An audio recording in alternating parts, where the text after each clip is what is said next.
Assalamualaikum warahmatullahi wabarakatuh. Alhamdulillah, alhamdulillahirabbil alamin. Wa bihi nasta'inu ala umuri dunya waddin. Assalatu wassalamu ala sayyidina wa maulana Muhammadin wa ala alihi wa ashabihi wa alaina ajma'in. Amma ba'du. Yang kami hormati Bapak Kepala Sekolah SD Sarimulyo II, yang kami hormati Bapak Ibu Guru SD Sarimulyo 02, yang kami hormati pula ibu-ibu guru serta adik-adik kampus mengajar dari Universitas Muria Lubis. Pertama-tama, marilah kita panjatkan puji syukur kehadirat Allah Subhanahu wa Ta'ala yang telah memberikan rahmat, taufik serta hidayahnya kepada kita semua, sehingga pada kesempatan siang hari ini kita dapat berkumpul dalam acara diseminasi calon guru penggerak Angkatan 9 dalam keadaan sehat walafiat. Kedua kalinya sholawat serta salam kita curahkan kepada junjungan kita Nabi Agung Muhammad Sallallahu Alaihi Wasallam yang kita tunggu-tunggu syafaatnya besok di hari yaumil qiyamah. Amin ya rabbal alamin.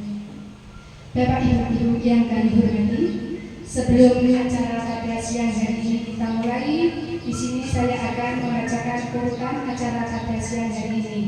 Acara yang pertama yaitu pembukaan, acara yang kedua menyanyikan lagu Indonesia Raya, acara yang ketiga yaitu doa sambutan kepala sekolah sebagai acara yang keempat, acara yang kelima yaitu penyampaian diseminasi modul 1.4 mengenai budaya positif, acara yang terakhir yaitu doa atau penutup. Bapak Ibu yang kami hormati, marilah acara pada siang hari ini kita mulai dengan bacaan suratul Fatihah ala nabi sholih al-Fatihah.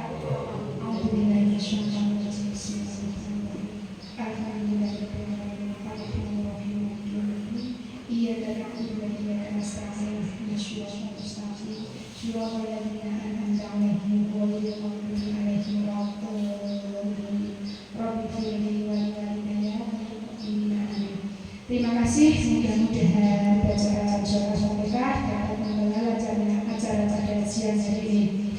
Acara yang selanjutnya yaitu menyanyikan lagu Indonesia Raya yang akan dipimpin oleh Ibu kita, Ibu Supersni SPD. Bapak Ibu hadirin dimohon untuk berdiri.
Terima kasih. Acara selanjutnya yaitu doa yang akan dipimpin oleh Ibu Nani Susantarawati SPY. Kepadanya kami persilahkan.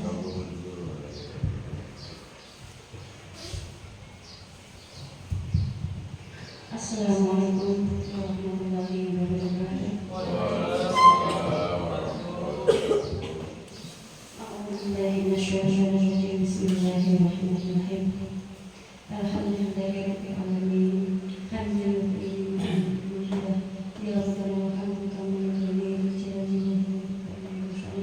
Allahumma shalli ala sayyidina Muhammad wa ala ali sayyidina Muhammad.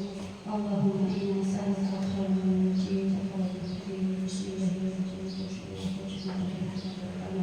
Allahumma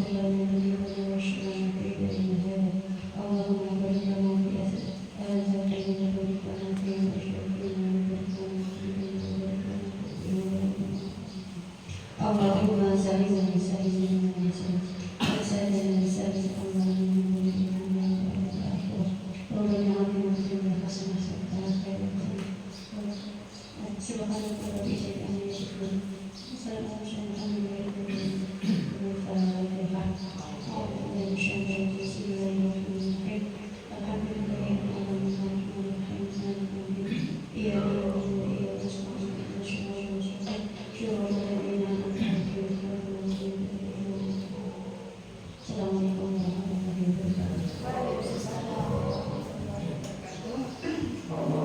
Terima kasih. Acara yang pertama itu sambutan kepala sekolah kepada Bapak Legi SPJSD kami persilahkan.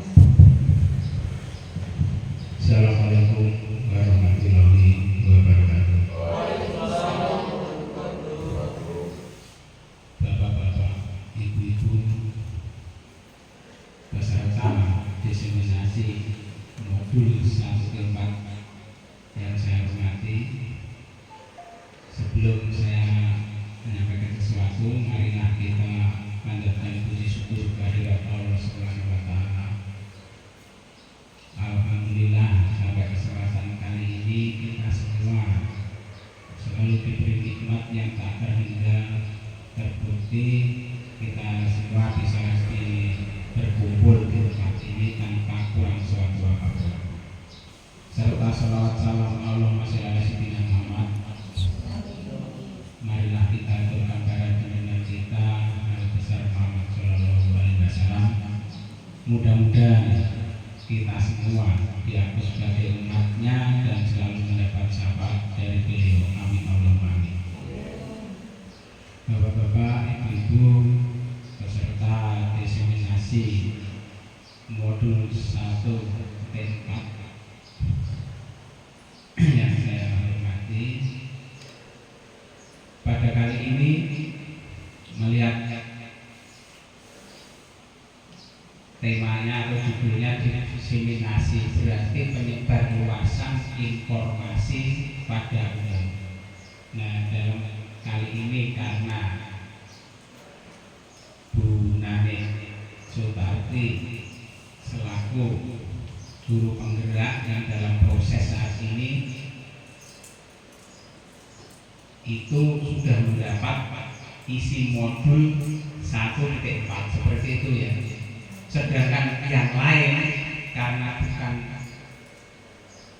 guru penggerak, bukan mengikuti proses guru penggerak, kan tidak dapat modul itu.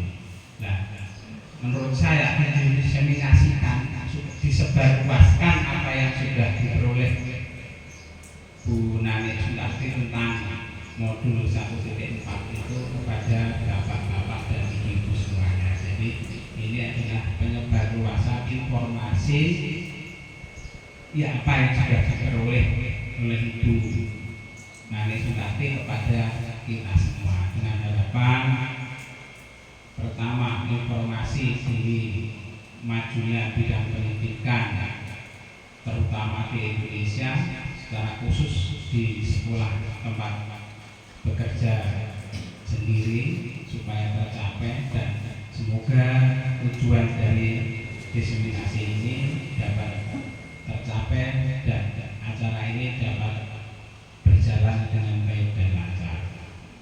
Itu yang dapat saya sampaikan. sekalian, billahi taufiq wal hidayah. Wassalamualaikum warahmatullahi wabarakatuh. Terima kasih kepada Bapak Ahli SPDSD. Acara selanjutnya yaitu penyampaian diseminasi modul 1.4 mengenai budaya positif yang akan disampaikan oleh Ibu Yunani Suntati. Kepadanya kami persilakan.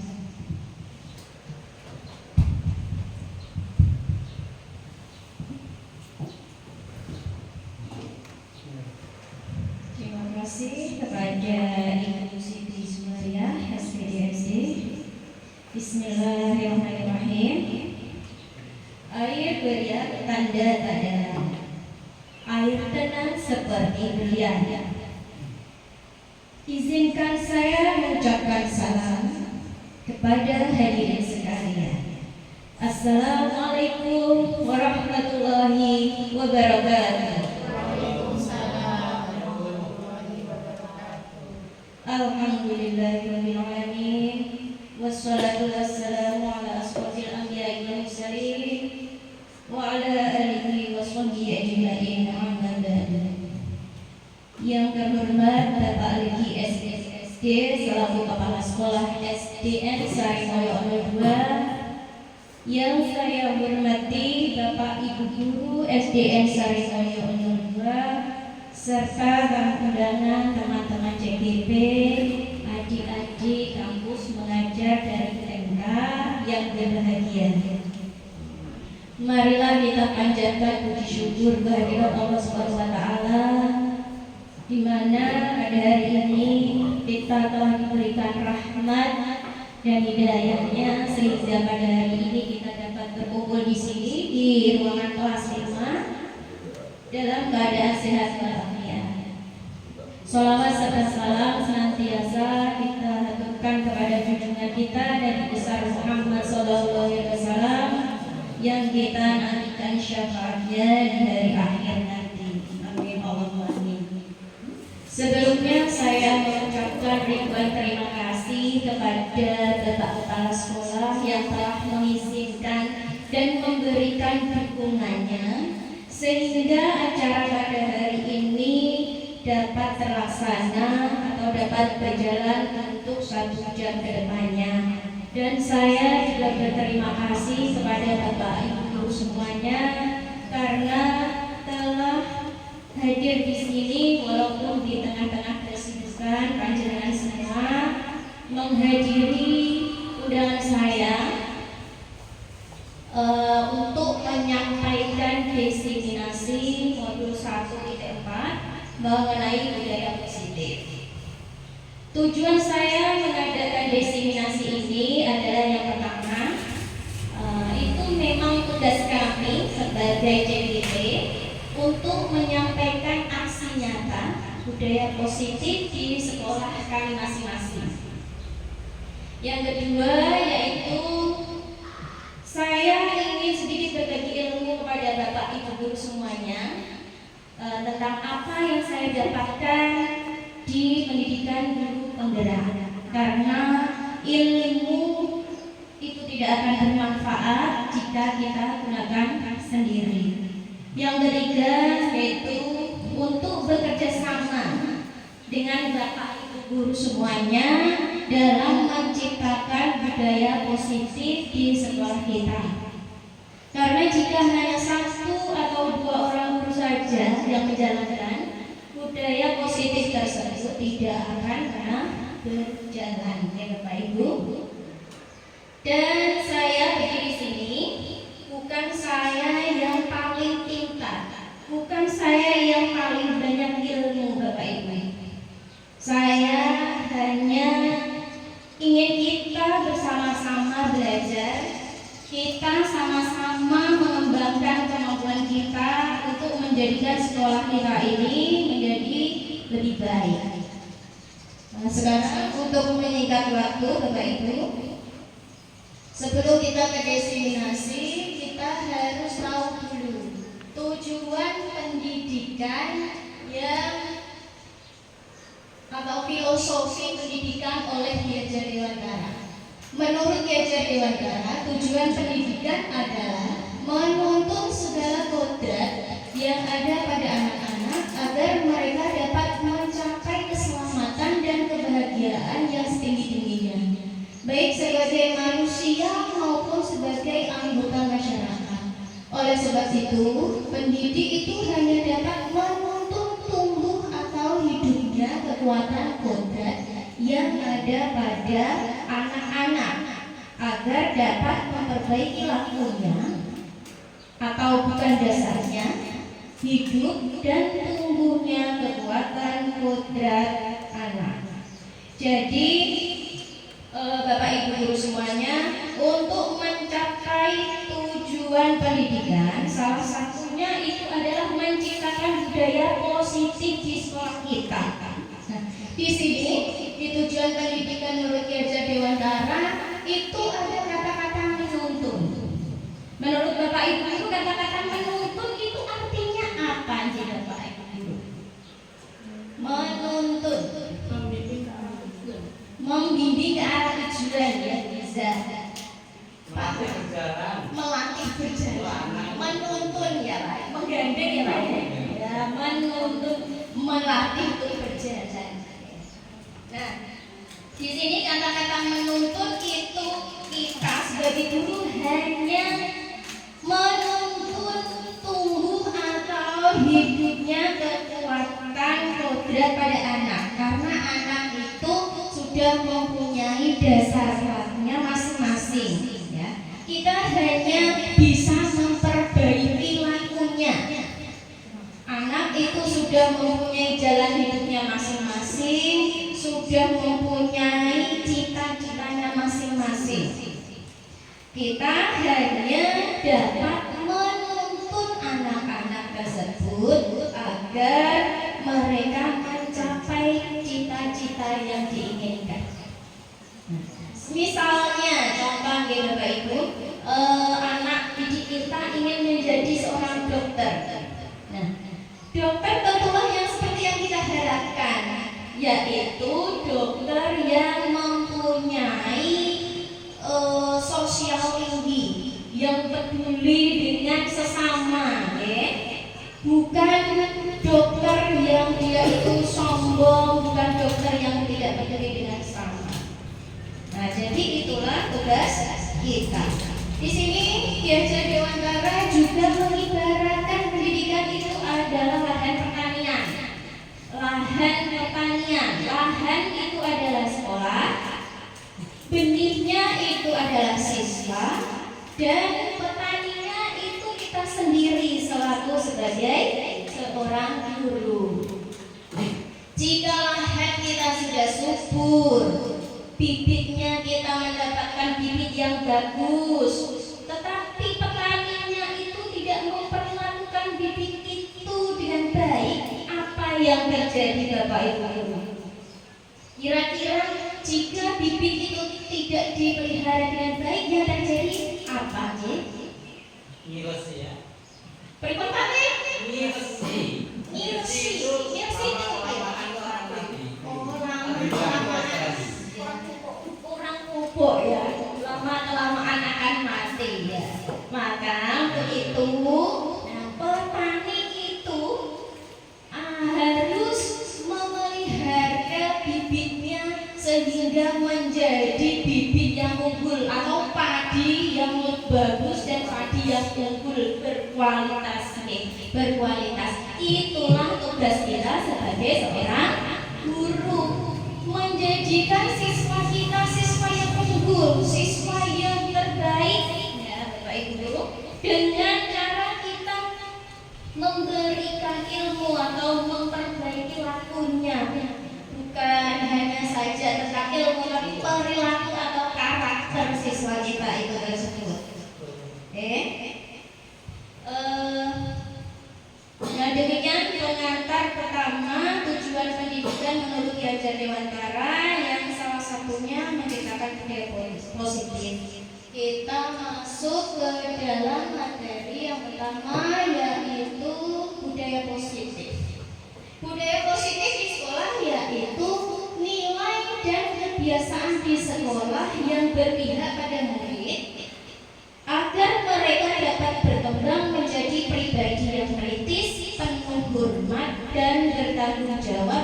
sesuai dengan profil pelajar Pancasila.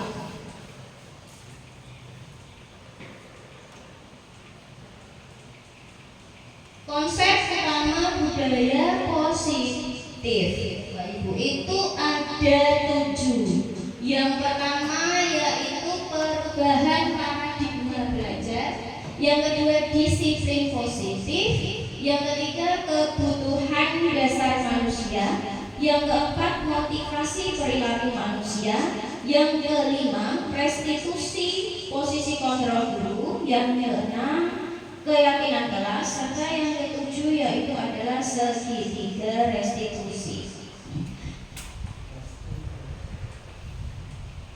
Yang pertama yaitu perubahan paradigma belajar. Dalam membangun budaya positif, sekolah dapat menyediakan lingkungan yang positif, aman dan nyaman agar siswa mampu berpikir, bertindak dan mencipta dengan merdeka, mandiri dan bertanggung jawab. Dengan disiplin juga sangat berkaitan dengan kontrol guru terhadap siswa kita masing-masing. Nah, di sini ada permainan cobalah buka, Bapak Ibu. Nah, Anda berpasangan dengan teman Anda melakukan kegiatan cobalah buka. Anda adalah A. Tugas Anda adalah mengepalkan salah satu tangan Anda. Coba Anda bayangkan bahwa Anda menyimpan sesuatu yang sangat berharga di dalam kepala tangan Anda. Anda perlu menjaga benda tersebut sekuat tenaga Anda karena begitu pentingnya untuk kehidupan Anda. Tugas B, rekan Anda adalah mencoba dengan segala cara untuk membuka kepalan tangan Anda. Teman Anda B boleh membujuk, menghardik, mengintimidasi, memarahi, menggoda, menggelitik, bahkan menawari Anda uang agar Anda bersedia membuka kepalan tangan Anda. Nah, kalau jadi Bapak Ibu guru, kira-kira akan membuka atau tetap mengepalkan tangan, Bapak Ibu guru? Mengepalkan tangan. Kenapa? Kenapa kita harus tetap mengepalkan tangan? Ada satu yang paling berharga dari dirinya. Ada sesuatu yang paling berharga dari diri kita. Berarti kita tetap mempertahankan ya, Pak? Ada yang perlu dipertahankan, ada yang tidak. Ada yang perlu dipertahankan, ada yang tidak. Kalau Anda tetap mengepalkan tangan, itu berarti Anda teguh dengan pendirian, ya. Teguh dengan pendirian, kontrol dirinya itu tinggi. Tapi jika Bapak Ibu memilih untuk membukanya, berarti Bapak Ibu atau diri Bapak Ibu itu membiarkan ya kita untuk dikontrol oleh orang lain, ya.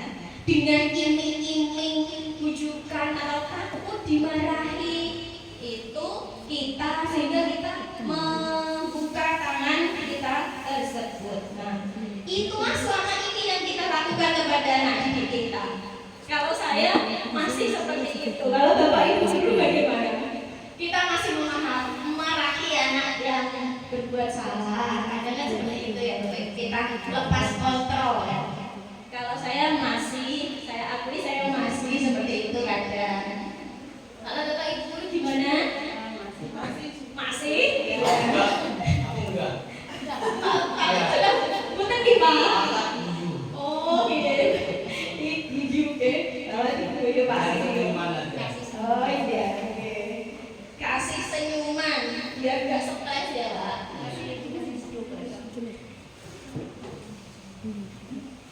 Nah, perubahan paradigma teori kontrol atau teori pilihan ilusi kontrol menurut Dr. William Lazar Boston. Ilusi kontrol itu ada 4 Bapak Ibu guru. Yang pertama ilusi guru mengontrol murid. Yang kedua ilusi bahwa kritik dan membuat orang merasa bersalah dapat menguatkan karakter. Yang keempat yaitu ilusi bahwa semua penguatan positif, efektif dan bermanfaat. Yang keempat itu adalah ilusi bahwa orang dewasa memiliki hak untuk memaksa. Nah, ini adalah penjelasan dari psikiater dan pendidik Dr. William Glasser tentang choice theory atau teori pilihan. Yang pertama, ilusi guru mengontrol murid itu pada dasarnya kita tidak dapat memaksa murid untuk berbuat sesuatu jikalau murid tersebut memilih untuk tidak melakukannya. Walaupun tampaknya guru sedang mengontrol perilaku murid, hal demikian terjadi karena murid sedang mengizinkan dirinya dikontrol. Saat itu, bentuk kontrol guru menjadi kebutuhan dasar yang dipilih oleh murid tersebut. Yang kedua yaitu ilusi bahwa semua penguatan positif, efektif dan bermanfaat. Penguatan positif atau rujukan adalah bentuk-bentuk kontrol. Segala usaha untuk mengetahui murid agar mengulangi suatu perilaku tertentu adalah suatu usaha untuk mengontrol murid tersebut. Nah, dalam jangka waktu tertentu, kemungkinan murid tersebut akan menyadarinya dan mencoba untuk menolak bujukan kita. Yang ketiga yaitu ilusi bahwa kritik dan membuat orang merasa bersalah dapat menguatkan karakter. Menggunakan kritik dan rasa bersalah untuk mengontrol murid menuju pada identitas gagal. Mereka belajar untuk merasa buruk tentang diri mereka. Mereka mengembangkan dialog diri yang negatif dan kadang-kadang sulit bagi guru untuk mengidentifikasi bahwa mereka sedang melakukan perilaku ini. Yang terakhir yaitu ilusi bahwa orang dewasa memiliki hak untuk memaksa. Banyak orang dewasa yang percaya bahwa mereka memiliki tanggung jawab untuk membuat murid-murid berbuat hal-hal tertentu.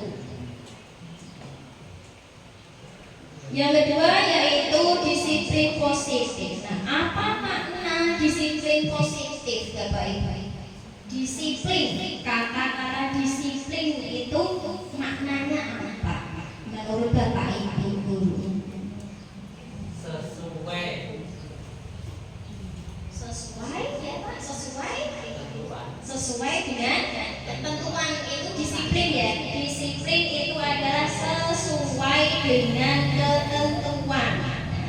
Coba kita lihat disiplin ya. Disiplin itu berasal dari bahasa Latin yang artinya disiplina, yang artinya belajar.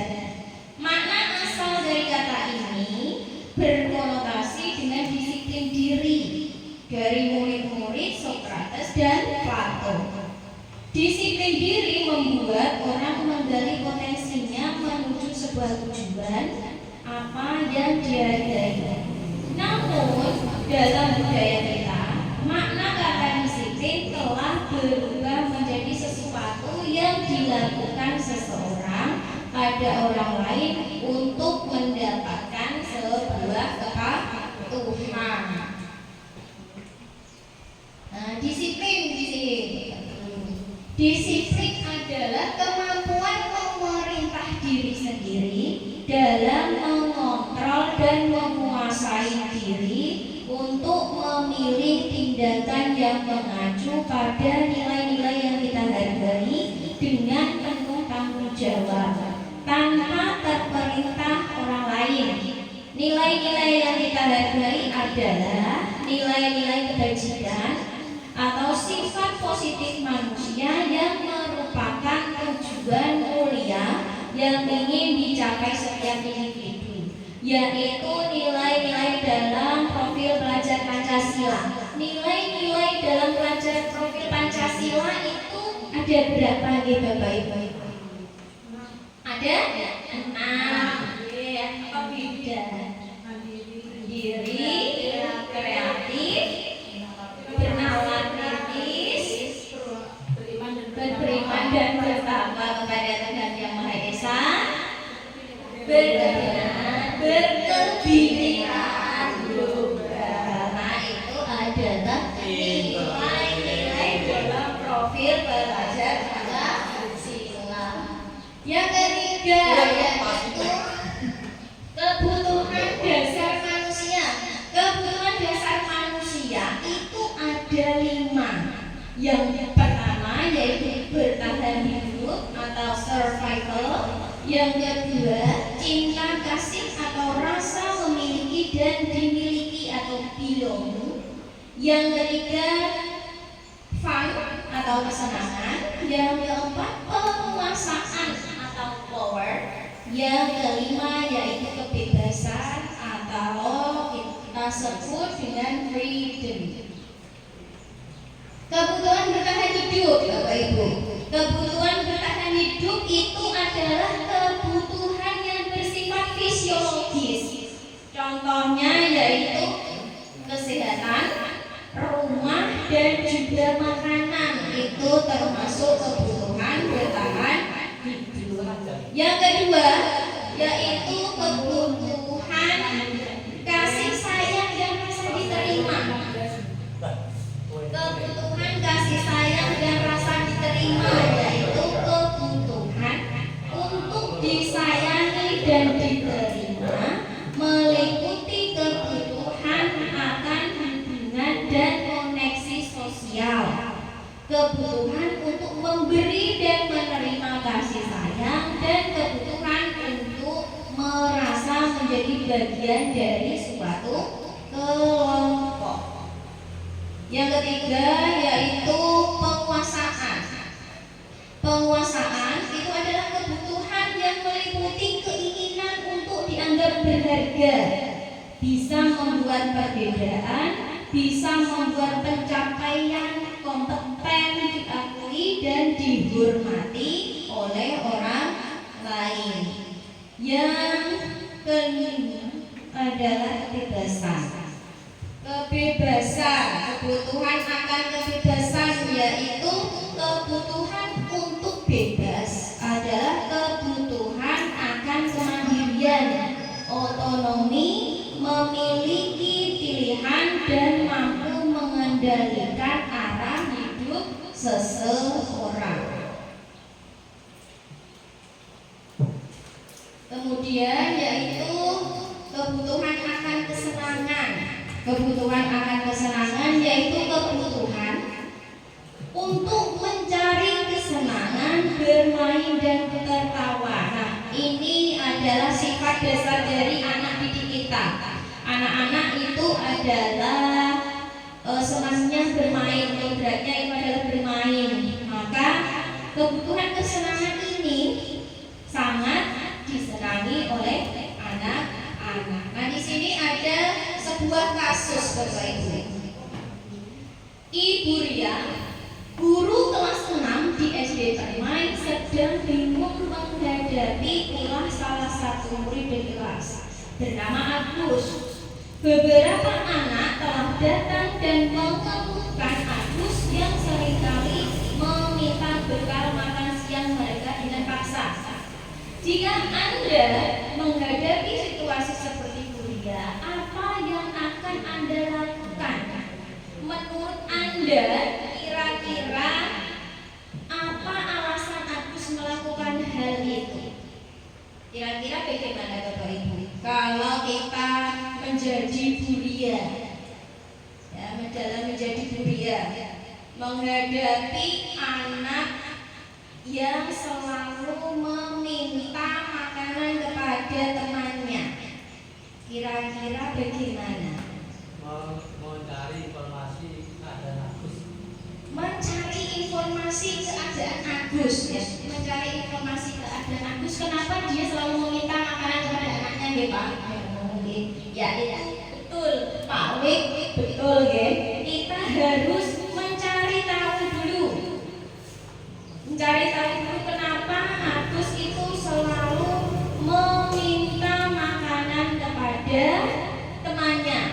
Mungkin Agus memang membutuhkan 5 kebutuhan dasar tersebut. Yang pertama, untuk bertahan hidup atau survival, yaitu Agus tidak pernah dibawakan bekal makan siang oleh orang tuanya.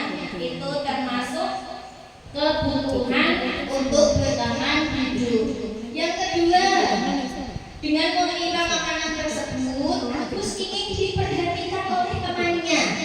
Berarti itu Agus memenuhi kebutuhan dasar akan cinta dan kasih sayang. Yang ketiga, yaitu Agus ingin takut temannya itu takut, Bapak Ibu. Dia ingin temannya takut, dia ingin dia itu menjadi orang yang berkuasa. Nah, itu adalah kebutuhan dasar kekuasaan atau power. Yang keempat, yaitu tentang kebebasan. Kebebasan ya. Agus itu merasa bosan karena orang tuanya hanya membawakan bekal yang sama, sedangkan anak-anak yang lain itu setiap harinya berbeda. Nah, dia berarti memenuhi kebutuhan dasar akan kebebasan. Yang kelima, yaitu Agus hanya iseng. Dia itu sangat senang dengan temannya jika diganggu itu ekspresinya bagaimana. Dia itu sangat senang memperhatikan ekspresi temannya. Nah, itu termasuk ya usil ya Pak ya. Usil itu dia memenuhi kebutuhan dasar akan kesenangan atau fun.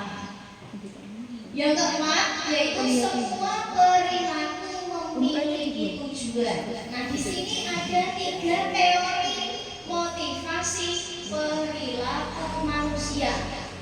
Yang pertama, yaitu menghindari ketidaknyamanan atau hukuman.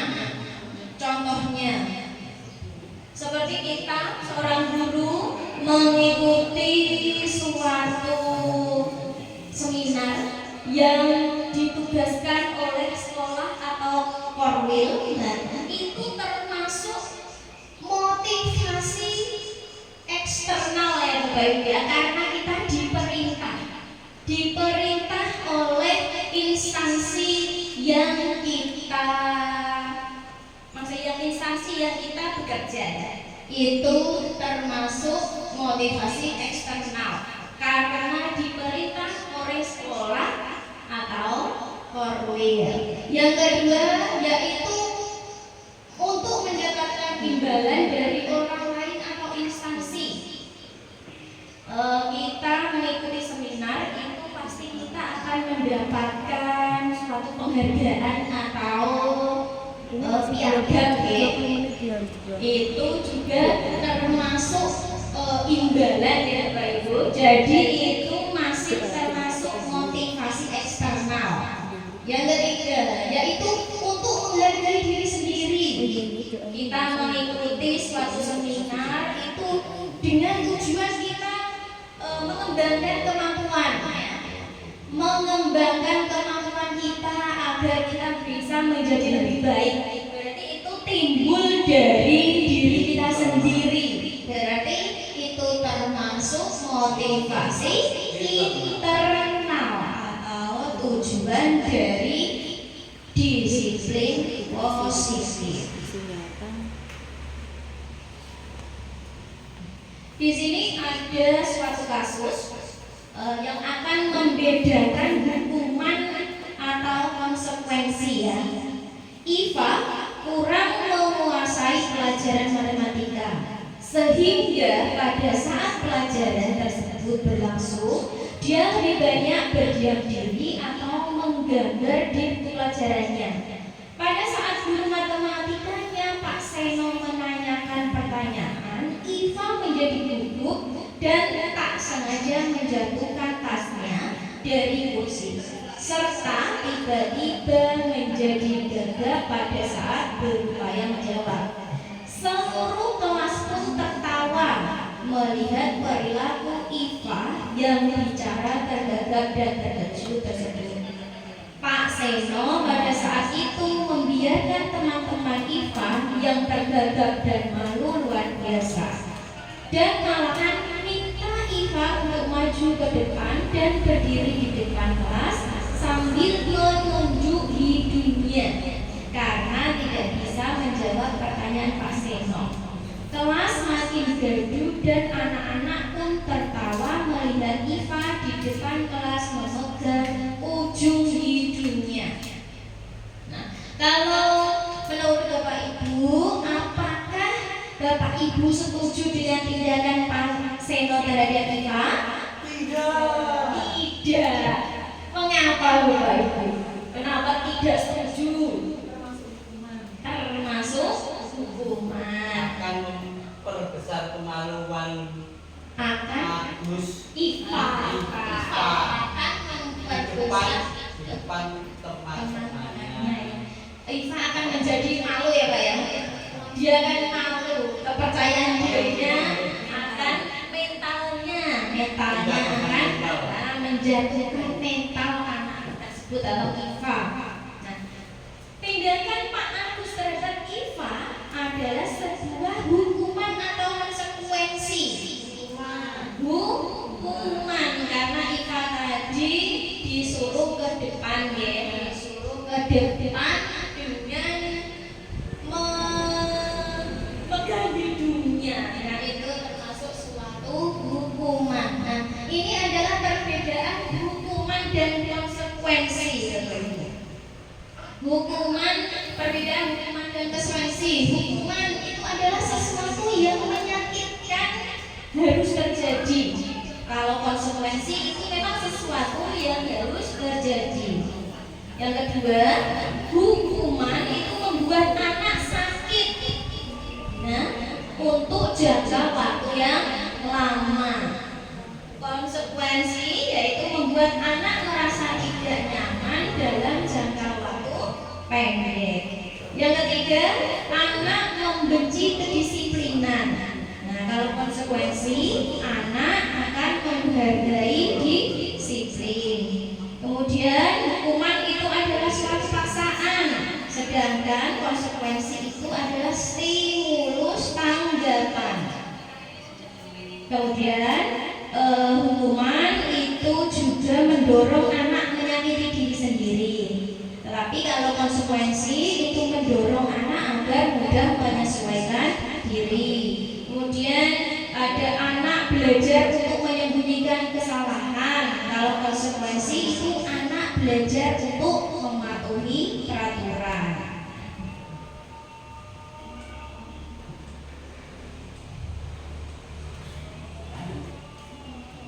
Di sini ada sebuah kalimat yang mungkin itu menurut Bapak Ibu guru hukuman atau konsekuensi. Lari mengelilingi lapangan basket 2 kali karena terlambat hadir di sekolah. Menurut hukuman. Membersihkan coretan yang dibuatnya di meja tulis. Konsekuensi. Murid diminta untuk push up 15 kali karena tidak menggunakan masker sekolah. Hukuman. Menggantikan kertas tugas teman yang telah dicoret-coret. Konsekuensi. Berjemur di lapangan basket pukul 12 siang karena mengobrol dengan teman. Hukuman. Murid diminta bertelanjang kaki sepanjang hari karena tidak menggunakan sepatu warna hitam sesuai peraturan sekolah. Hukuman. Berdiri di depan kelas sambil mengangkat satu kaki karena tidak bisa menjawab pertanyaan. Hukuman. Nah, kita lihat Bapak Ibu guru jawaban dari panjenengan semua. Ya, termasuk yang nomor 1 itu adalah hukuman, konsekuensi, hukuman, dan juga hukuman semua ya. Kalau di lapangan basket hukuman, murid bertelanjang baca kaki itu termasuk adalah hukuman. Nah, yang kelima yaitu restitusi atau 5 posisi kontrol guru. Nah, 5 posisi kontrol guru itu yang pertama adalah sebagai penghukum. Yang kedua yaitu pembuat merasa bersalah. Yang ketiga sebagai teman. Yang keempat pemantau. Dan yang kelima itu adalah manajer. Nah, di sini ada sebuah video Bapak-Ibu yang akan menunjukkan bagaimana posisi kontrol kita sebagai guru, yang mana yang terbaik.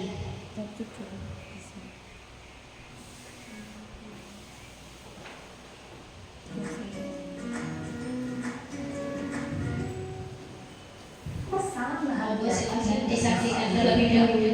Dalam penerapan disiplin positif restitusi, salah satu program yang dikembangkan adalah 5 posisi kontrol. 5 posisi kontrol dalam restitusi adalah proses perjalanan seorang pendidik agar dapat mengenali dirinya. Pada video kali ini, kita akan membahas tentang 5 posisi kontrol yang dikembangkan oleh Diane Gosser dan contoh penerapannya.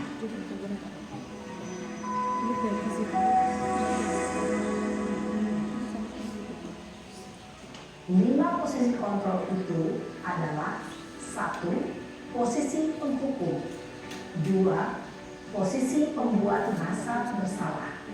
3. Posisi teman. 4. Posisi pemantau atau monitor. Dan 5. Posisi manajer.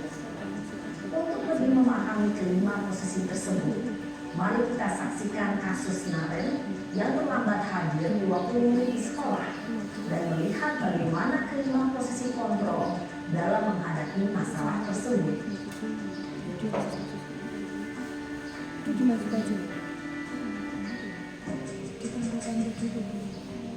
Oh, berarti di sekitar video juga ya, kasus-kasusnya. Begini. Naren! Apa ini itu Bang? Sini kamu! Selamat pagi Bu. Selalu terlambat. Kamu deh, pasti terlambat. Maaf Bu, saya Apa? Apa coba? Alasan kamu apa lagi? Kapan sih kamu tidak terlambat? Malas sekali ya kamu jadi anak. saya Dasar pemalas. Gak kapok-kapok sih kamu. Sudah berapa kali terlambat? Sana, kamu keliling lapangan basket 2 kali. kenapa saya harus ke lapangan basket Bu? Kenapa? Kamu melawan ibu. Berani-beraninya jawab. Gak bisa. Sudah terlambat, masih berani jawab pula. Sekarang, keliling lapangan basket 5 kali sekalian. Biar kapok. Cepat. Pergi sana ke lapangan basket. Posisi penghukum biasanya berbicara dengan nada tinggi, menghakimi, menunjuk-nunjuk, menyakiti, dan menyindir. Hukuman bisa berupa fisik maupun psikis. Ibu dan bapak guru hebat. Dampak yang terjadi pada murid ketika guru berada pada posisi penghukum adalah murid cenderung akan memberontak, bahkan menyimpan dendam.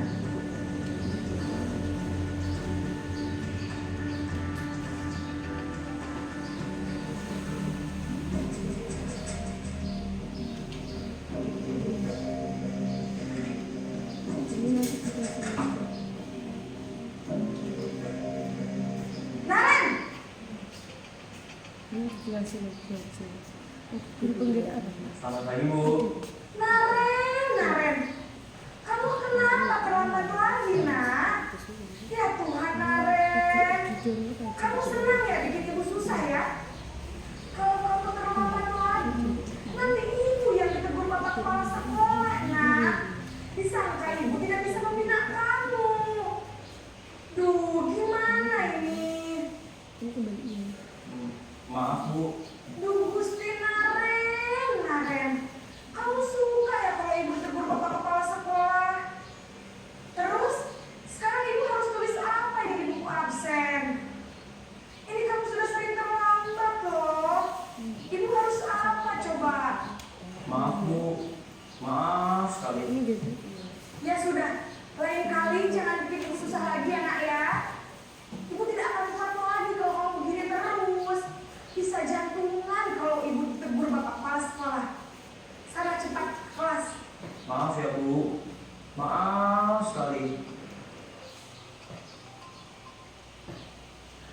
Posisi pembuat rasa bersalah berbicara dengan nada tenang, cenderung lembut, namun kata-kata yang diutarakan membuat murid merasa menjadi orang yang gagal, memandang buruk dirinya sendiri, merasa tidak berharga, dan tidak sanggup membahagiakan orang lain. Ketika guru mengambil posisi pembuat rasa bersalah, murid akan menganggap dirinya yang bersalah dan ia akan menyimpan emosi negatif tersebut di dalam dirinya.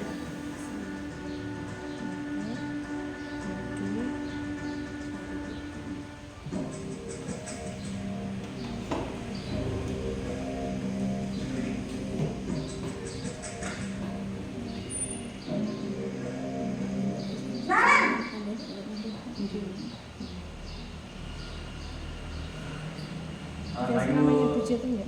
Wah, sudah jam berapa ini nak? Terlambat lagi ya sayang. Iya Bu, habis ibu saya lupa bangunkan saya Bu. Kamu malah menyalahkan ibu kamu. Kamu bukannya anak yang larinya paling kencang. Kok terlambat sih? Iya Bu, saya memang terlambat bangun tadi. Atasnya? Jadi biarpun saya lari kencang, tetap nggak kekejar Bu. Ya sudah sana. Nanti lain kali larinya lebih kencang lagi ya. Biar gak terlambat lagi. Bikin seneng ibu. Demi ibu. Bisa kan? Bisa lah Bu. Ya sudah sana masuk kelas. Ibu beresin urusan absen kamu. Kamu ini ada-ada saja.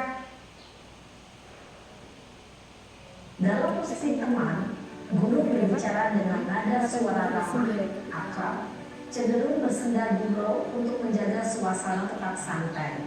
Murid akan merasa senang, aman, dan akrab dengan guru.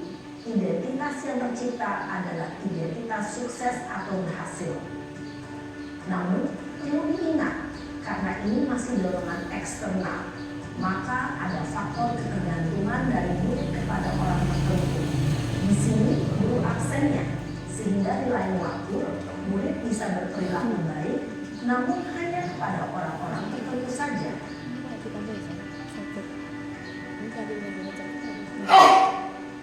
Mau ditambah sekarang atau nanti aja?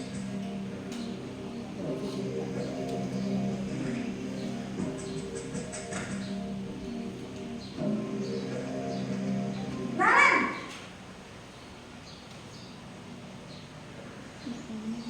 Selamat pagi Bu. Naren, apa peraturan sekolah kita tentang jam berapa kita harus masuk sekolah, nak? Narinya nanti kan Kita satu-satu ekspornya. harus di sekolah jam 7 Bu. Iya betul, sekarang sudah jam dari video yang 7.20. Naren sudah tahu konsekuensinya jika terlambat hadir. Paham Bu, saya harus tinggal kelas pas jam istirahat selama 20 menit. Iya benar, konsekuensinya demikian. Jadi nanti jam 9.30 pas istirahat, kamu harus tinggal di kelas, kerjakan tugas tambahan untuk ketinggalan kamu, ya? Baik Bu. Posisi pemantau mengandalkan penghitungan atau data untuk mengontrol murid. Guru mengarahkan murid berdasarkan peraturan dan konsekuensi. Seorang pemantau menunjukkan bahasa tubuh dan ekspresi wajah yang datar dan cenderung formal.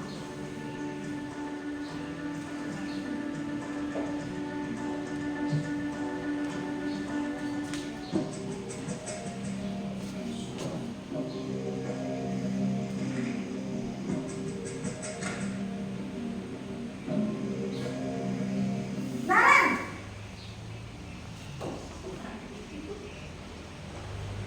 Selamat pagi Bu. Selamat pagi Naren. Maaf Bu, saya terlambat. Iya, sekolah masuknya jam 7, sekarang sudah jam 7.20. Jadi sekarang bagaimana ini Naren? Maaf Bu, saya lupa setel alarm semalam. Baiklah, menurut kamu, keyakinan sekolah yang mana yang perlu kamu tingkatkan?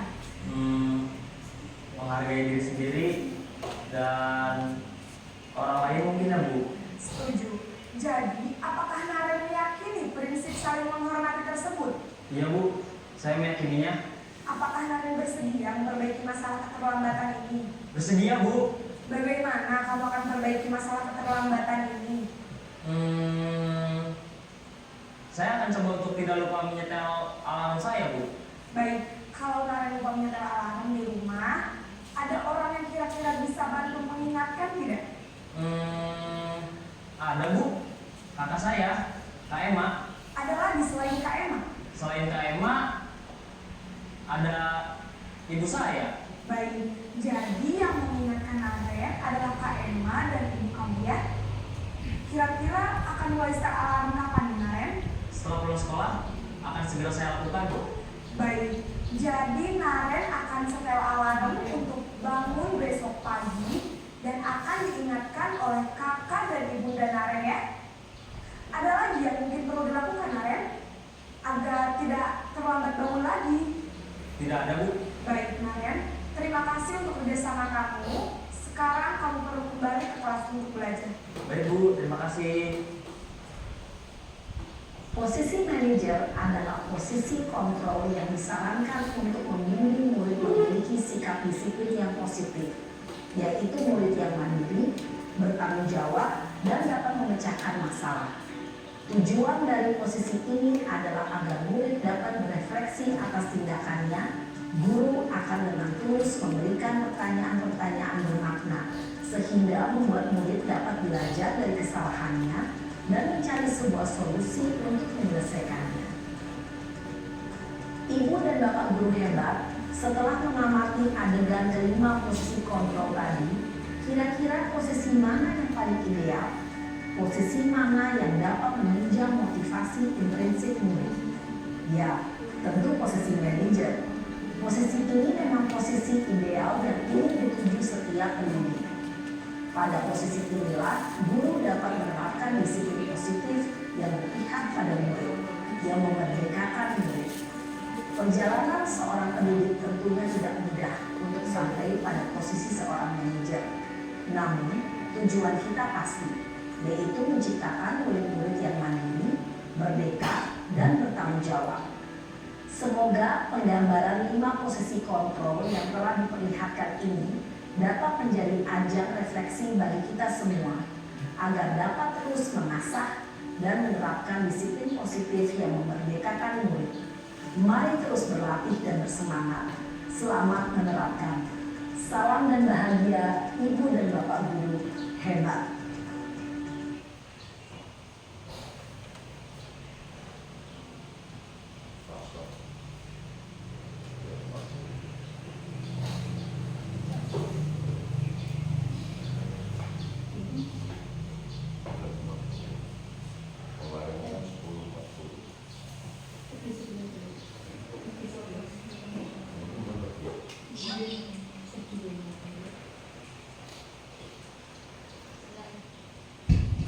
Nah, di situ dari 5 posisi kontrol yang terbaik yang kita terapkan untuk anak didik kita, kira-kira tadi yang mana Bapak Ibu Guru? Manajer, ya, manajer. Nah, kalau manajer itu tidak langsung menjudge ya, tidak langsung menuduh anak didik kita. Nah, dengan kita menerapkan manajer, pertama kali kita menanyakan dulu kenapa alasan anak tersebut melakukan kesalahan. Kita cari dulu alasannya apa. Kemudian kita tanyakan kepada anak tersebut keyakinan dan kesepakatan yang ada di kelasnya.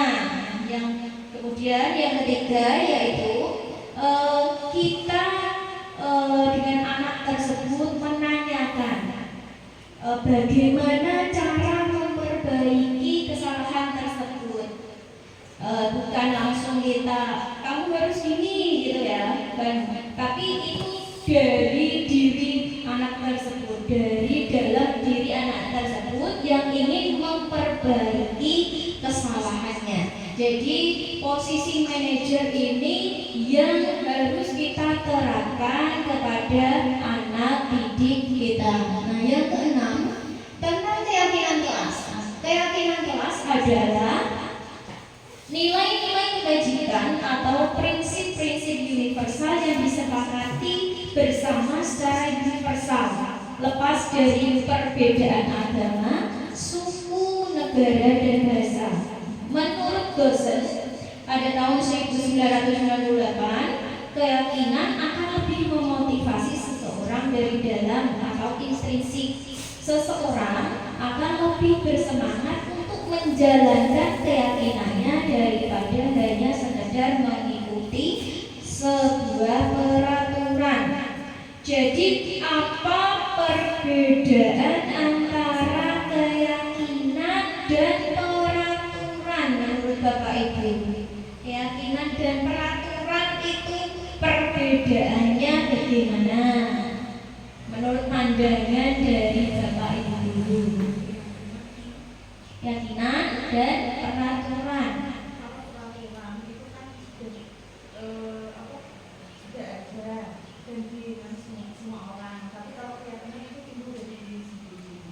Kalau peraturan itu adalah dibuat oleh instansi ya, harus biasanya itu ada kata-kata dilarang gitu ya, beda ya. Kalau keyakinan itu adalah nilai-nilai kebajikan yang ada pada diri anak itu sendiri ya, benar. Kalau peraturan kelas itu biasanya ada kata dilarang. Contohnya itu dilarang membuang sampah, terus dilarang datang terlambat. Nah, kalau keyakinan itu ada nilai yang kita yakini, nilai yang kita yakini. Kalau keyakinan itu juga kata-katanya lebih mudah diingat. Contohnya itu kalau kita memakai masker, mencuci tangan, itu termasuk gunanya untuk apa Bapak Ibu? Kesehatan. Kebersihan, kesehatan. Nah, itulah nilai kebajikan dari tadi memakai masker, mencuci tangan, itu nilai kebajikannya adalah kesehatan atau kebersihan. Nah, keyakinan kelasnya itu akan menjadi itu tadi kebersihan dan kesehatan itu.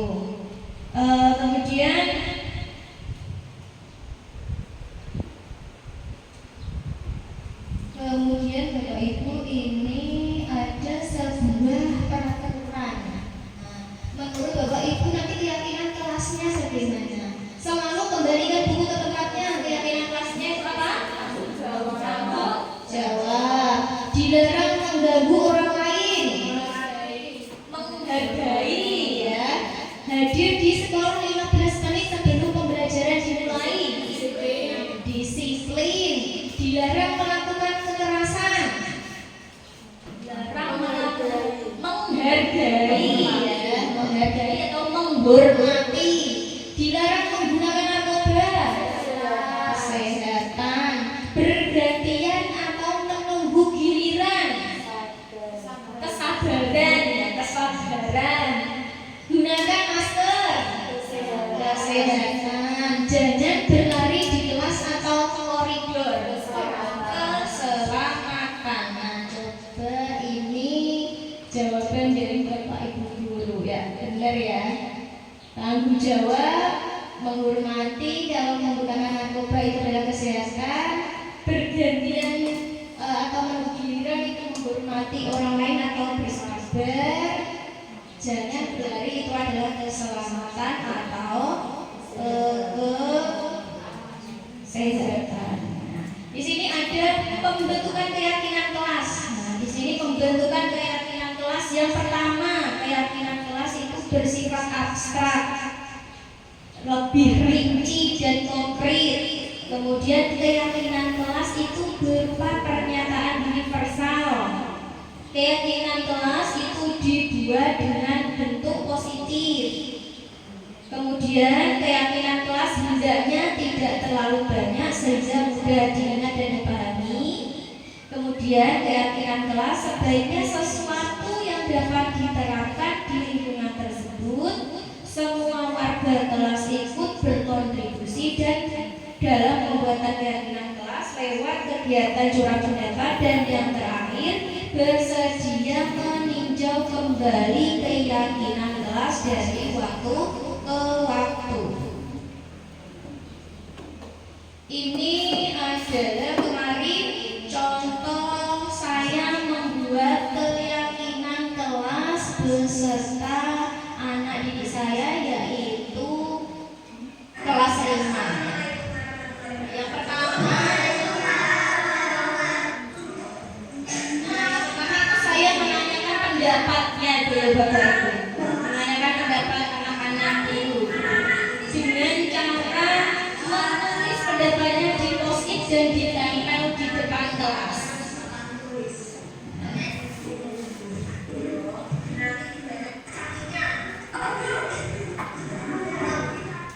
Kemudian setelah itu saya mengelompokkan mana yang sama.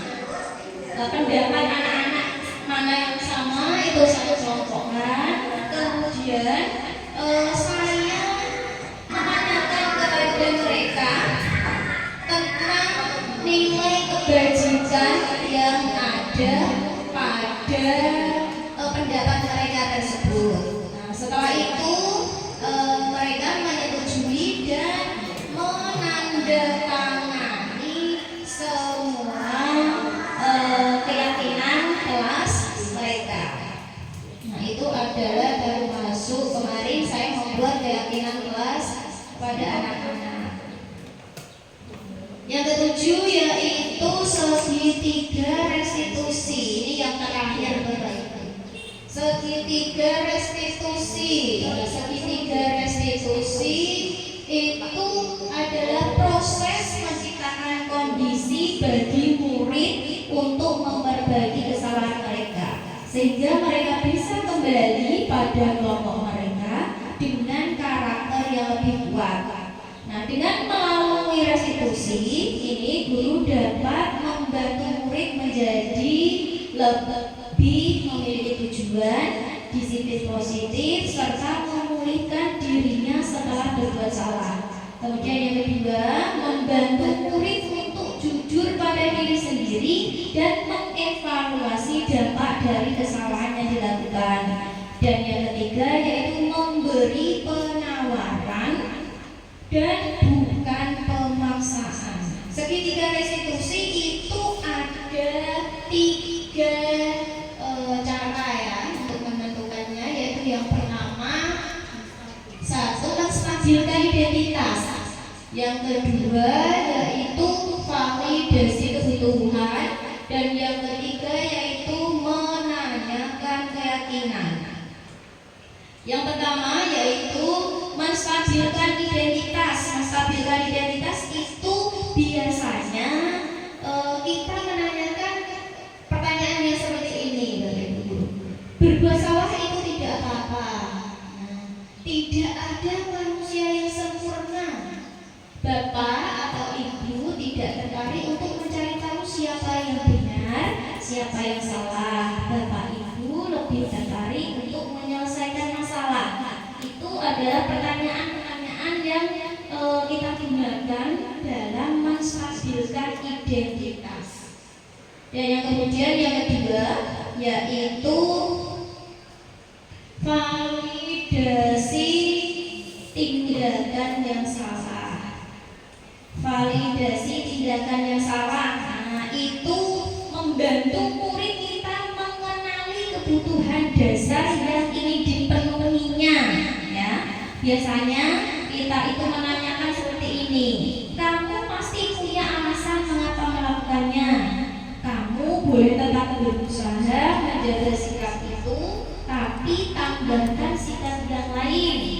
Dan kamu patut bangga pada dirimu sendiri karena kamu telah melindungi sesuatu yang penting buatmu. Nah, dalam menanyakan validasi tindakan ini biasanya guru itu menanyakan atau intonasinya itu lebih ramah. Yang ketiga yaitu menanyakan keyakinan.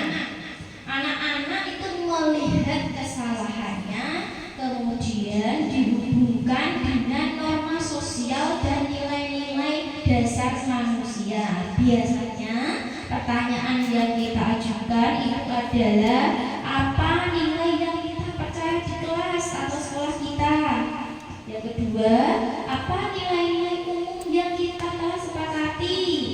Dan kamu mau jadi orang yang seperti apa. Nah, itu adalah penerapan segitiga restitusi. Nah, ini kemarin saya juga sudah melakukan segitiga restitusi pada tugas demonstrasi kontekstual.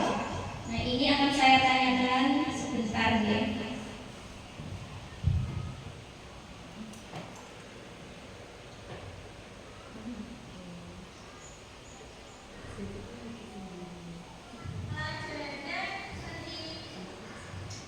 Pada pelajaran tersebut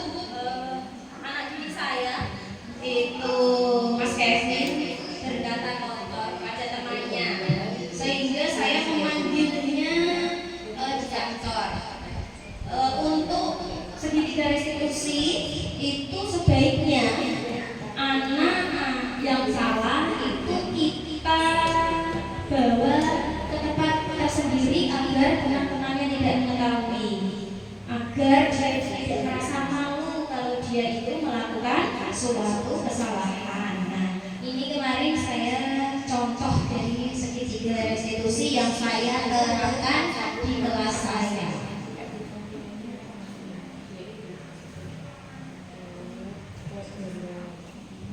Yang pertama itu menanyakan kenapa ya, Ibu, kenapa dia berbuat salah. Terus kita menanyakan keyakinan kelas kita mana yang dilanggar, dan kemudian yang ketiga bagaimana dia akan memperbaiki kesalahannya. Berarti itu timbul dari dirinya sendiri atau dari faktor intrinsik.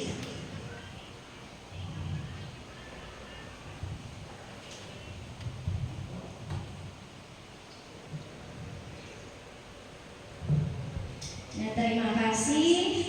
Itu adalah pemaparan dari saya tentang budaya positif. Baiklah, untuk mewujudkan budaya positif itu memang membutuhkan waktu yang tidak singkat ya.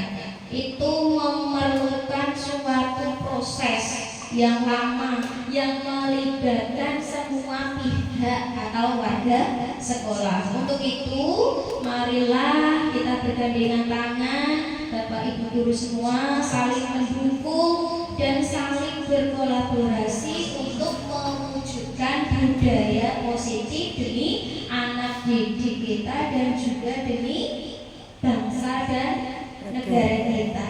Demikian pemaparan budaya positif dari saya. Mudah-mudahan acara ini memberikan manfaat. Terima kasih atas perhatiannya. Kurang lebihnya saya mohon maaf.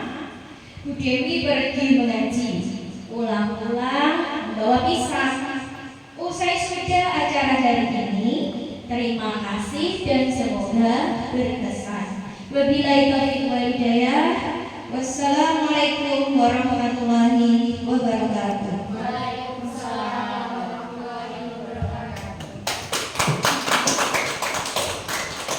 Terima kasih. Demikian diseminasi modul 1.4 mengenai budaya positif yang disampaikan oleh Ibu Nani Sultanti SPD. Acara selanjutnya yaitu penutup. Marilah acara pada siang ini kita tutup dengan bacaan hamdalah bersama-sama. Alhamdulillahirabbil alamin. Terima kasih. Saya sebagai pembawa acara, apabila ada kata-kata yang kurang berkenan di hadapan Bapak Ibu sekalian, saya mohon maaf yang sebesar-besarnya. Akhirul kalam, billahi taufiq wal hidayah. Wassalamualaikum warahmatullahi wabarakatuh.